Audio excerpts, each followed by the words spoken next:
Hey everybody, my name is Nanika Edwards. I am a poet, or getting it wrong already. Everybody, my name is Nanika Edwards. I'm a poet, artist, author, educator, and linguist from Trinidad and Tobago in the Caribbean. And by the way, do you believe that that the Caribbean is separate from South America? So often the Caribbean is put together with South America, but I think of it as a distinct region unto itself, you know? What do you guys think? Anyway, that's kind of off the topic, but today I'd like to today I'd like to share my thoughts about mental health in the church, and I'd like to just talk a little bit about the Psalms. Like, it's really interesting that in the church, David is a saltfish of the Christian world. Saltfish, in Trinidad, we say somebody is a saltfish if they're generally well loved and well liked, and very popular and so on. And David is a saltfish of the Christian in a lot of Christian circles. It's interesting that people have no issue with David. People have issues with people who have mental health issues, but they have no issue with David. But when you read the Psalms and when you look at the books of First and Second Samuel, especially Second Samuel, probably, we would realize that David had a lot of issues. Quite a few very serious issues. Like for example, maybe the biggest thing is that he had a problem with depression.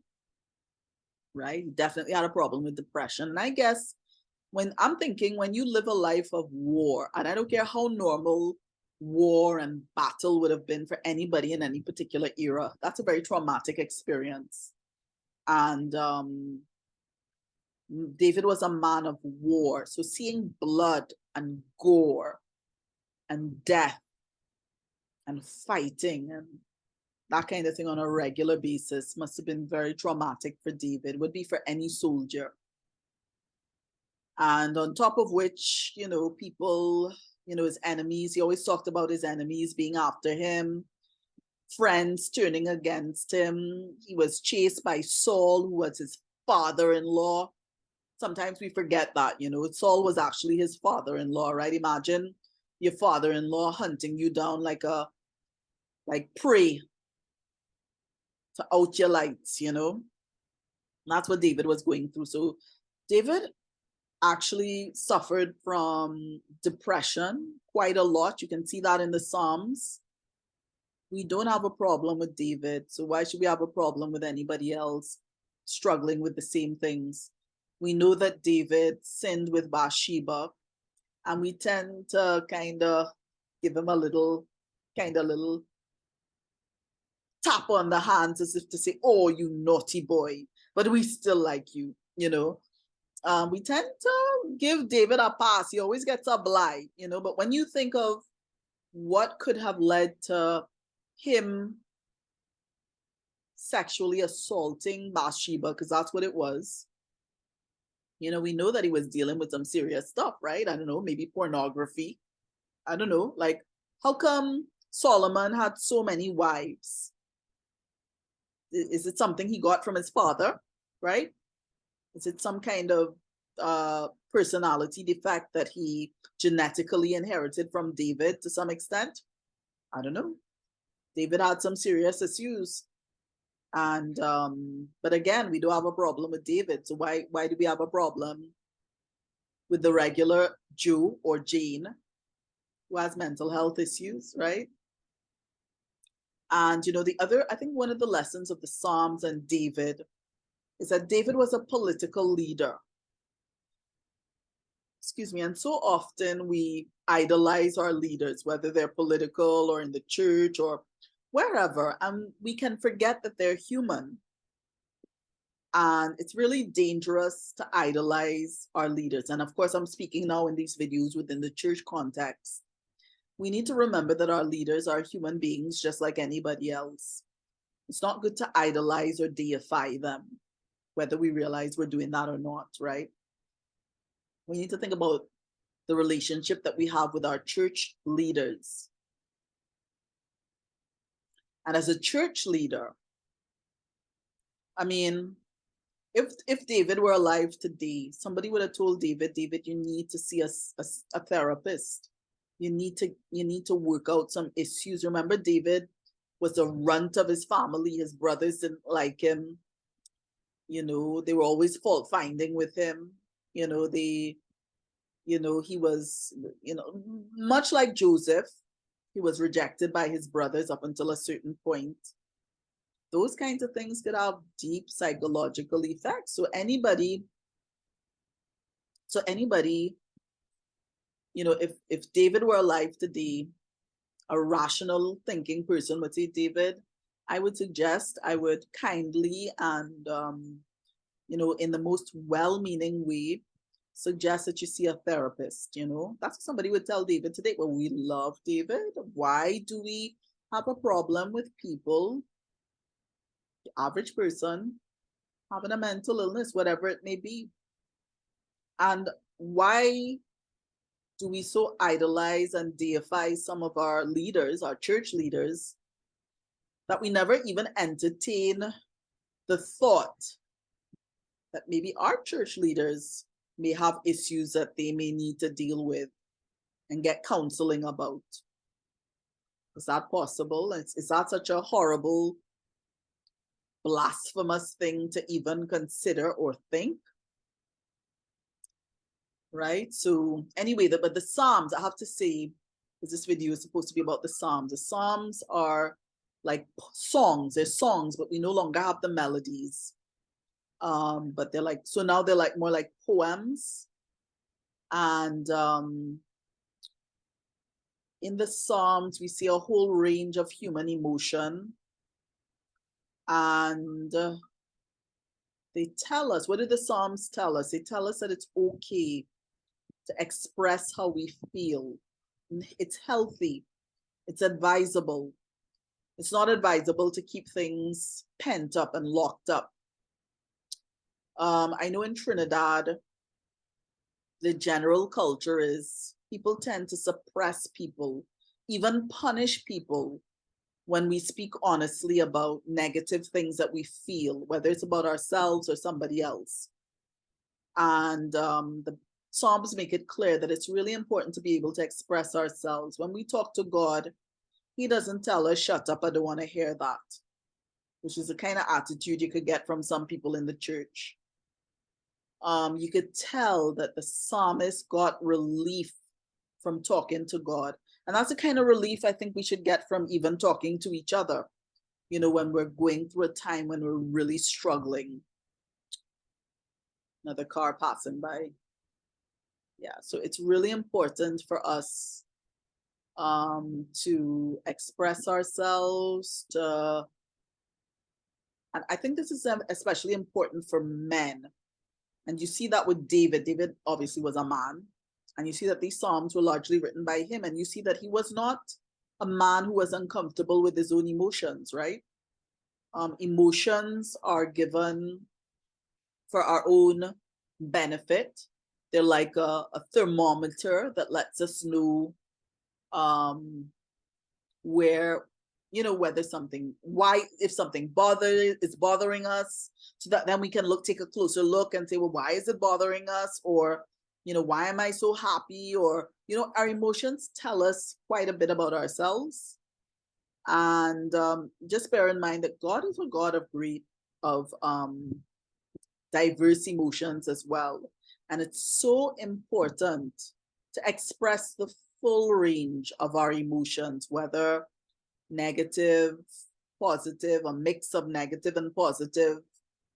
It's so important to be able to identify how we feel. These cars have really loud engines. Anyway, so that's it. That is just a bit of, those are some of my thoughts about the Psalms. I have to admit, a lot of that was just off the top of my head and only coming to me while I was speaking. But maybe God wanted to say those things. But the Psalms, I think, are, they teach us so much. The Psalms and the life of the person, the main person who wrote, the person who wrote most of those Psalms, we can learn so much from them about mental health and mental well-being. One thing I would say though about the Psalms, they're not meant to be used like mantras, like magic potions, like you just, if you're going through this, say this psalm, you're going through that, say that other psalm. I don't think they should be generally used like that. The Psalms can give us language that we can borrow, that we can adapt, I think that's the best way to use them. And they tell us that we can talk to God in our own language and regular everyday language, and to express how we feel. So that's it. That is the end of my series on mental well-being and mental health in the church, as it relates to the church. I hope you found this interesting and useful. I would love to hear your comments, and feel free to share your whatever experiences you may feel comfortable sharing. Remember, when we share, we remove that veil of shame. We remove that culture of shame that is connected to discussing mental well-being. Mental well-being should not be a taboo topic. We all experience it. Is it possible that the fact that it is taboo is really a strategy of the enemy to prevent people from getting the help that they need, so that they would always be sick or always have some difficulty in connecting properly with God? Why is it taboo when it should not be? Why are we so full of pride? Why are we so arrogant?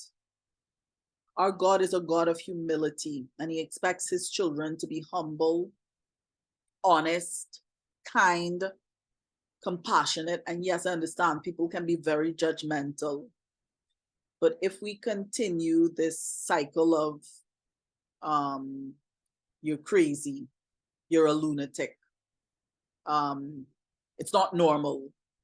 Let me tell you what's not normal. What is not normal is leading a life where you're happy, happy, happy, happy all the time. That is not normal. It's not even healthy. Sometimes we need a little pain to make us to deepen our sense of wisdom and philosophy about life and people. A little pain could be helpful.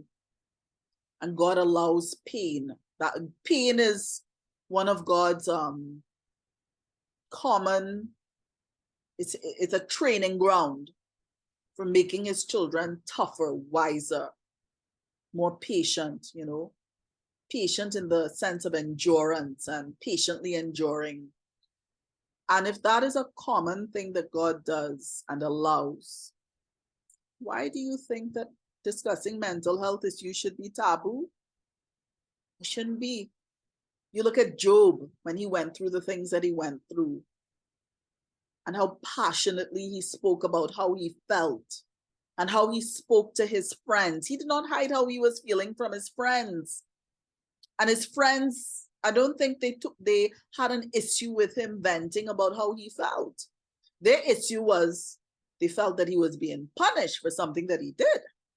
But they didn't shame him and blame him for, I think, well, they didn't let's say they didn't tell him, boy, Job, shut up, we don't want to hear this now.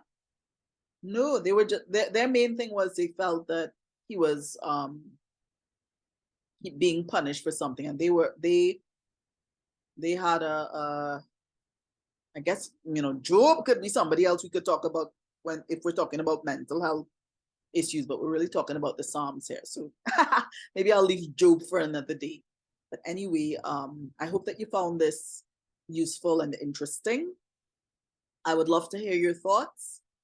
What has your experience been, or what observations have you made about mental health and the attitude of Christians and the church? I would love to hear what you have to say. Okay, until next time.